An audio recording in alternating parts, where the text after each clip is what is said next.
All right. Thank you, Janice. Yeah, so happy to review the results of the survey we did. It is the first business confidence survey that we have done. And our goal here, and hopefully we're hoping this will be an annual survey so that we can kind of track how this confidence and how the answers to these questions changes over time.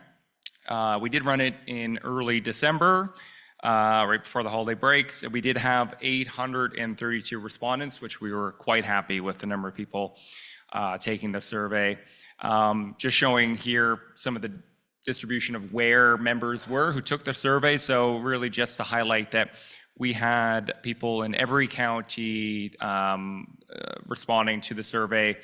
So we did have a pretty good representation geographically of our membership, as well as a host of different commodities produced by people responding to the survey, as well as a wide range of farm sizes. So this is showing here the number of respondents to the survey by farm income range.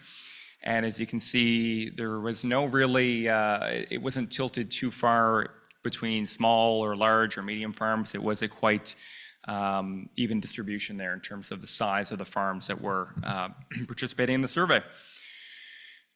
So the first series of questions we asked members is what investments they made into their farm business in 2023.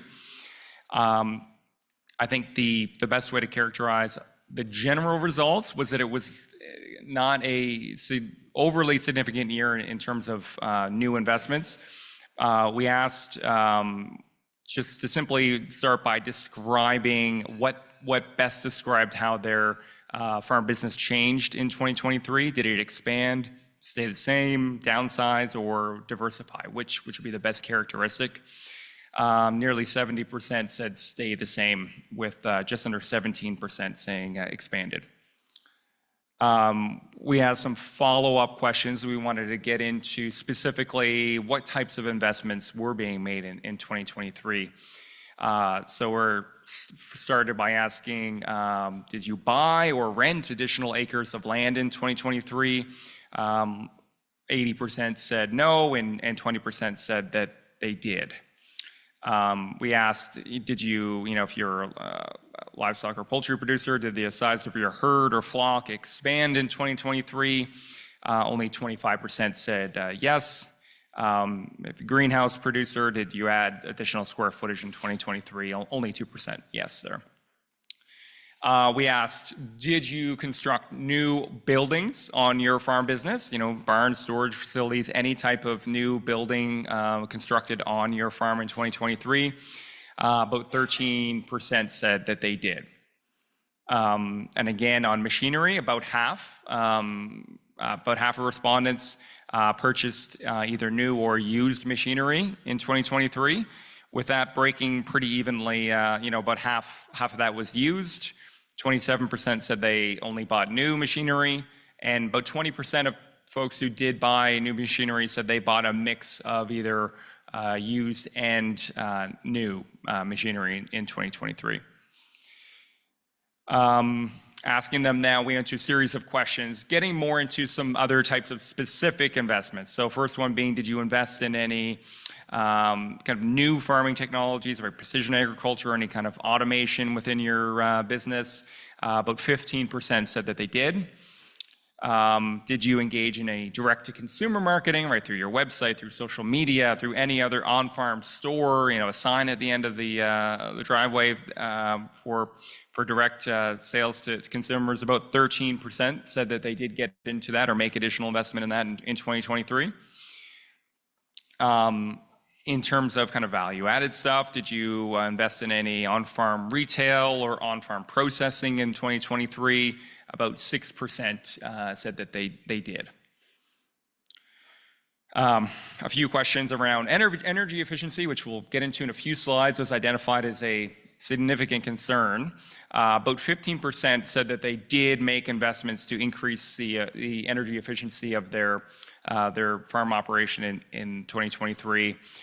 We also asked, if you did make those investments, did you use any kind of efficiency program or grant, either through the government or through energy providers to do so? And fairly limited uptake on those. And that's something we're just kind of interested in seeing over the years. What is typical in terms of the uptake of different types of grant programs for that? We asked if you diversified the number of commodities you produce. Did you produce a new commodity in 2023? About 10% said that they did. And this is too small to see here right now, but just a list of the detailed number of commodities for those who said they did produce a new commodity, what they did produce. So the crux of what we really wanted to get at too was, apart from what investments were made, we wanted to know what confidence our members have in the industry, in their business, what issues OFA should be working on, what issues out in the world are giving them the most concern, either about the industry as a whole or their farm operation going forward, and what are the key areas we as OFA really need to be focusing on. So starting just very broadly, asking how confident are you in the outlook of the agricultural sector in Ontario in 2024? Only 1% answered extremely confident. A lot of the responses kind of clumping between somewhat confident and not so confident, right? 2/3 of the responses were either somewhat confident or not very confident. Same respondents, though, were slightly more optimistic about their own ability to kind of handle the 2024. So while they may have been fairly pessimistic about the industry in 2024, they were slightly more optimistic about their farmer operations. So we asked, how confident are you in the outlook of your own business in 2024? Now about 70+% of that, 3/4 of that, is in the very confident to somewhat confident. So when I'm looking at the industry as a whole, someone might have said, I'm maybe not too confident, but when they're talking about their own business, they were much more confident. So they were optimistic in their ability to navigate what they might see as a difficult business environment in 2024, which is good. We want farmers to be confident in themselves. We asked which phrase, again, best describes how you believe your farm business will change in 2024. So we asked them earlier, how did it change in 2023? Did it expand? Did it stay the same? Now we're asking them to look forward into 2024. How do you believe your farm business will change? And again, about 70% said it'll stay the same, 14% saying it'll expand, and 12% thinking they might downsize in 2024. We asked then, what are the policy priorities OFA should be working on? There's a lot of information here, but I've highlighted the top 3 in bold. So we asked them, what policy priorities would be helpful for your farm business or your commodity for OFA to work on? And the top 3, and as we'll get into in a moment, this is extremely consistent across geography, across commodities, across income range. Top 3 were taxes, energy costs, and encouraging Ontarians to buy local food. Those were particularly the top 2 issues, by far the top respondents in terms of issues that members said that OFA should be working on. So then phrasing is slightly different. In the last slide, we're asking them, what should OFA be working on? Now we're asking them, what issues are going to pose the biggest challenge to your farm operation in 2024? What are you most worried about in this year? And again, a pretty clear top 3 here. Rising input costs was far and away #1 issue that members are concerned about for this year.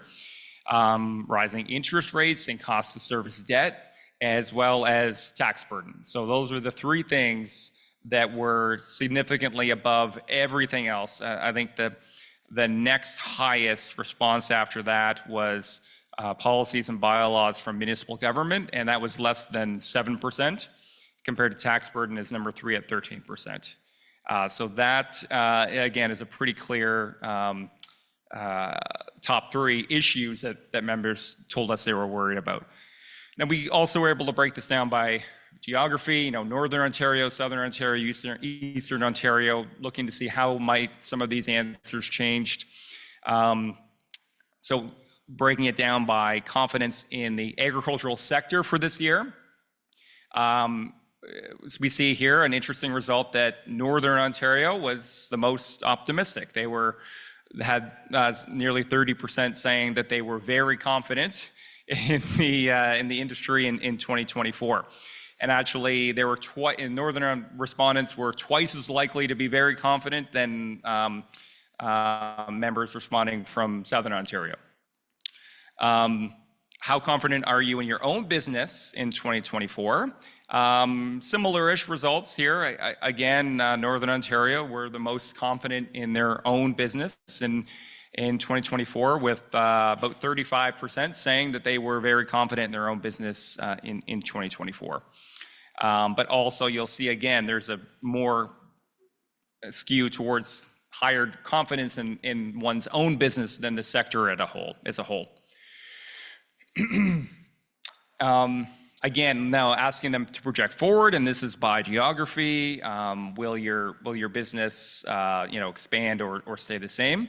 Once again, Northern Ontario's respondents were most likely to say that their business will likely expand in 2024. And Southern Ontario was most likely to stay the same, with nearly 80% from Southern Ontario saying my business will roughly stay the same in 2024. Asking them again, just to kind of show the consistency here, what are the top 3 policy priorities? What should OFA be working on? Number 1, in Southern Ontario and Eastern Ontario was farm taxes. Number 1 in Northern Ontario was energy costs. Energy costs was number 2 for Southern and Eastern Ontario, and buying local food was number 3 in Southern and Eastern Ontario. So you can see all of those top 3 issues, they come up in every geography. The only one that was slightly different was Northern Ontario. Their number 3 issue was crop damage compensation. Having worked on that file, I'm not surprised at all that is a top 3 issue in Northern Ontario. We hear quite a bit about the issue with migratory birds and sandhill cranes specifically, and the damage that's causing to crop producers in Northern Ontario. I do get quite a number of calls on that, so I'm not surprised at all to see that in the top 3. But other than that, we see a pretty consistent that taxes, energy costs, and good to see that encouraging Ontarians to buy local food was very consistently a policy priority that members feel OFA should be pursuing. Yeah, yes, sure.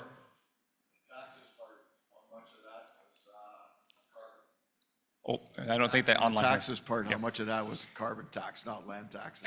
It's great question. It's the same one that came up when I presented this to the board last month. So this being the short answer is we don't know. This is just taxes in general. We don't have a detailed breakout of how much of that is income taxes, what degree is carbon tax, what's property tax, what's capital gains, et cetera. We probably could have guessed that taxes is always an issue of concern, but it being the first survey, an annual survey, we wanted to let this kind of top 3 come into us, or what are the top issues being identified, and that can help us set up to next year, then ask it into more. So we didn't want to burden everyone too much with all the different questions. But now next year, we are going to be adding in, okay, if you say taxes is your top concern, it'll lead you to another series of questions. What are your top tax concerns now? Is it carbon tax? Is it property tax? What might it be? So the short answer is we don't have that yet, but we do plan on asking those follow-ups for what we've identified as the top issues this year in next year's survey, so we can get a little bit more of those details, because tax is a very broad issue, and there's a whole lot of them that bother some people more than others. Different taxes are impacting certain sectors more than others. So we do want to get a clear handle on these top issues in next year's survey. So then we ask, again, we're kind of breaking down by geography and income. And I'll move through some of these slides a little quicker so we have time for discussion about this. The top 3 concerns, which is a little different than the policy items. So again, the policy items was what do you want OFA working on? And these are more what is keeping you up at night, or what is causing you to be most concerned, and not always issues that OFA has a direct influence on perhaps. But again, very consistent. Input costs, number one across the board. Southern Ontario, Eastern Ontario, Northern Ontario. Input costs, rising input costs was the number one issue. Interest rates, number two in all three areas as well. And the cost to service debt, not surprising given how much interest rates have risen over the last few years. And tax burden was number three issue in Southern and Eastern Ontario. Interestingly, in Northern Ontario, the number three issue identified was insurance costs. So that, I think there'll be an interesting conversation with some of our Northern members digging into a little bit more, help us understand what might be happening in Northern Ontario in insurance premiums relative to the rest of the province.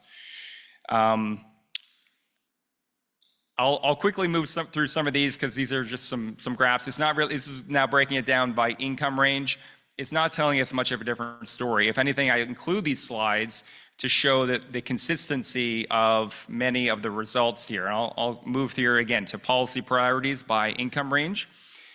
Again, on every income range, number one issue was tax burden. And again, now we need to dig in which type of taxes are we talking about? And I would be interested to see at different income levels which specific taxes are the most concern.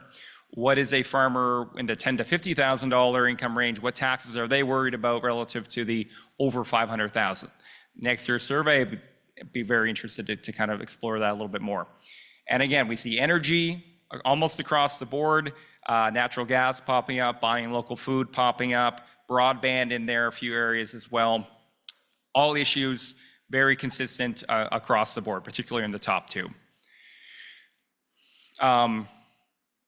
Again, which issues are going to pose the biggest concern to you by income range? Interest rates or input costs. Flip it 1 and 2, but they're basically 1 and 2 across the board. Tax burden coming in solidly at number 3. I only really include all of this stuff at the end to show you how consistent these policy priorities and how consistent these issues that are concerning members are, depending on what you produce and where you produce it and what your income range is. So it's helpful for us as we're planning on what we need to focus on in 2024 to see a pretty consistent result come in, whether we're talking about geography, income, or commodity.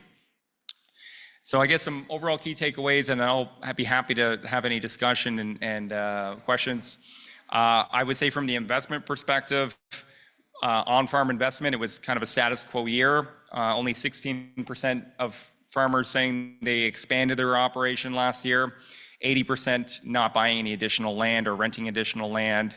87% not building new on-farm buildings. Kind of a status quo in terms of investment across the board. To highlight again what I mentioned before, farmers were slightly more optimistic in their own business than the industry as a whole. And pretty consistent, as I just hammered home, the issues that OFA needs to work on. And we do work on these issues quite a bit. Tax, energy costs, et cetera. Northern Ontario highlighting that issue of crop damage, wildlife compensation, another issue OFA has been working on for a long time, but we'll continue to work on. Encouraging Ontarians to buy local food. I think that was probably, if any of the issues in the top 3 were a surprise to me that it made it to the top 3, it would be that. So that is very informative for us as we kind of plan our priorities in 2024. And then, of course, a very consistent result in terms of what issues are concerning members: input costs, cost of service debt, rising interest rates, and tax burden. And that was all very consistent across income, geography, and commodity. So that is our kind of high-level overview of the first ever business confidence survey we've done. I was very happy with the uptake. I think we've learned a lot of how we can improve this moving forward. And as this becomes an annual survey, I think there'll be a lot of very useful information to track over time to see how these results change. So very happy to throw it up into any questions or discussion. Thanks, Ben. I know we have a question here in the room, but I want to start with one online first. Danny, if you could read that out. Perfect. Thanks, Janice. Ben, Jackie had a question. So in regards to energy efficiency results, do you have any thoughts to dig down to the reason 77% did not apply? Were they maybe unaware of programs, or there was complicated paperwork or access to program dollars or matching dollars, et cetera? Yeah, that's a great question. And another issue then we can take for next year's survey to follow up on that question, because without a follow-up question, I'd mostly be speculating on that. Energy is not an issue I cover in day-to-day. That would be Ian. If I had to guess, not knowing it's available may play a significant factor, and the other administrative burdens of applying likely, but that's something I'd chat with Ian in more detail in, and that's something we could include as a follow-up in next year's survey, right? If you said, no, I didn't use this government grants, we can then now insert a question asking why not? What were the possible reasons you didn't use it? Thanks, Ben. Jackie just had a follow-up, just to her question, that an issue that is at the forefront over the past years has been labor. Not a question, but was not really visible in this survey. Okay, thanks.